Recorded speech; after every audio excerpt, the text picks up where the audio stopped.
3 World Cups. Nobody else has ever won that many. Not Maradona, not Ronaldo, not Messi.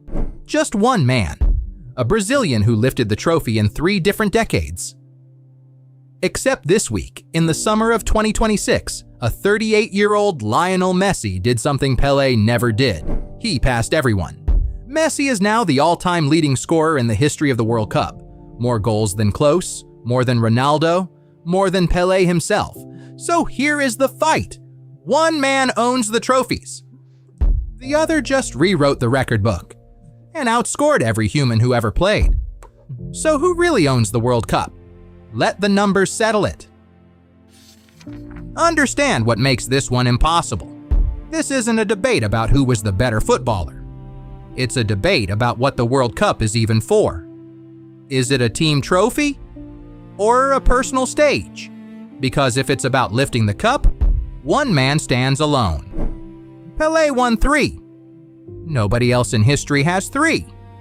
But if it's about what you actually did on the pitch, the goals, the moments, the records that outlast you, then the man rewriting the book right now is Messi. 1 tournament, 2 men who conquered it in completely different ways. So let's put both cases on the table, honestly. Start with the number that ends most arguments. 3. Pelé won the World Cup in 1958, again in 62, and again in 1970. 3 titles across 12 years in 3 different decades. No footballer before him or since has ever done it. Not Maradona, not Cruyff, not Zidane, not Messi. He won his first at 17 years old, a boy, scoring twice in the final. And his last in 1970 came with a Brazil side many still call the greatest team ever assembled. When the trophy is the whole point of the tournament, Pelé isn't just ahead. He is in a category with no one else in it. But trophies aren't the only thing the World Cup keeps. It keeps records too. And every single scoring record now has one name on it.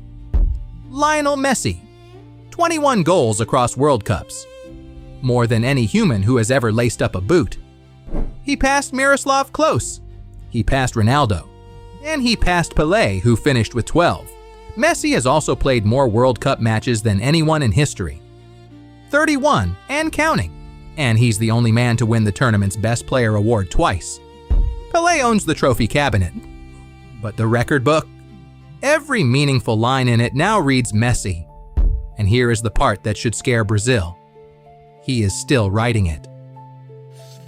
And yet, be careful before you crown the numbers, because Pelé didn't just win. He won in an era that makes the winning harder to believe. No sports science, no modern medicine. Defenders were allowed to kick him. And they did. Brutally. Out of 2 of his 4 tournaments, he still came back and lifted the cup. He scored in the 58 final at 17, in a foreign country, in black and white, when a single World Cup was the only global stage football had. Messi plays more matches because the modern game gives him more matches. Pelé had fewer chances. And he cashed 3 of them for gold. Volume is a modern luxury. 3 stars on the shirt is forever. And then this summer happened, because Messi wasn't supposed to have another World Cup in him. 38 years old, 1 last tournament, a farewell lap. That was the story. Instead, Argentina are defending their crown and winning. 5 straight victories, the most goals of any team in the tournament, and Messi, at an age when legends are long retired, has scored 8 times. In this tournament alone. More than anyone else in it. He passed the all-time record on the way. Now Argentina are 2 wins from the final on July 19th. So if a 38-year-old lifts a second cup while breaking the scoring record of all time, does that finally answer it? Or does 3 titles still win, no matter what? So ask a Pelé believer who owns the World Cup and they won't hesitate. 3, they'll say. Nobody else has 3. He is the only man in the sport's history to lift the trophy 3 times. And he did it as a teenager, and again as a legend, 12 years apart. The World Cup is a team trophy, the hardest one to win. And he won more of them than anyone alive or dead. And the doubters? Even they admit it. You can pass every scoring record there is, but you cannot go back and win 2 more World Cups. 3 is finished. 3 is forever. That is the case for the king. Now ask a Messi believer, and they'll point straight at the record book. Every scoring line in World Cup history, they'll say, now belongs to him. Most goals ever. Most matches ever. The only 2-time best player.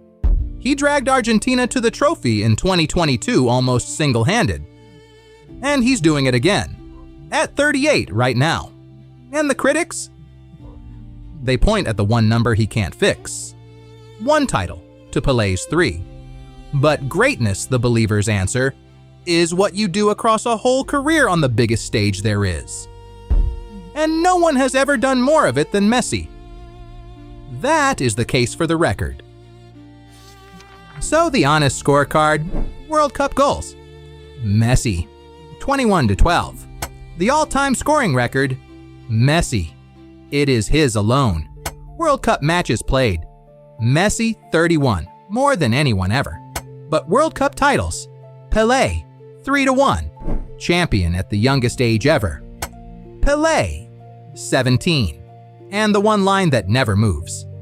The only man to win it 3 times, Pelé, and no one else. Messi owns the record book. Pelé owns the trophies. One rewrote what is possible for a single player. The other one the only thing that hangs a star on the shirt. 3 separate times. So here's where it lands. If the World Cup is about lifting the trophy, the team, the title, the 3 stars no one else has, then it's Pelé.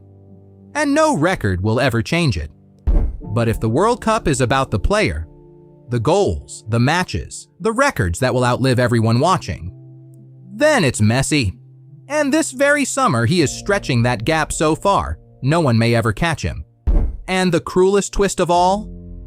Right now, at 38, Messi is 2 games away from a second star of his own, while already holding every number Pelé never reached.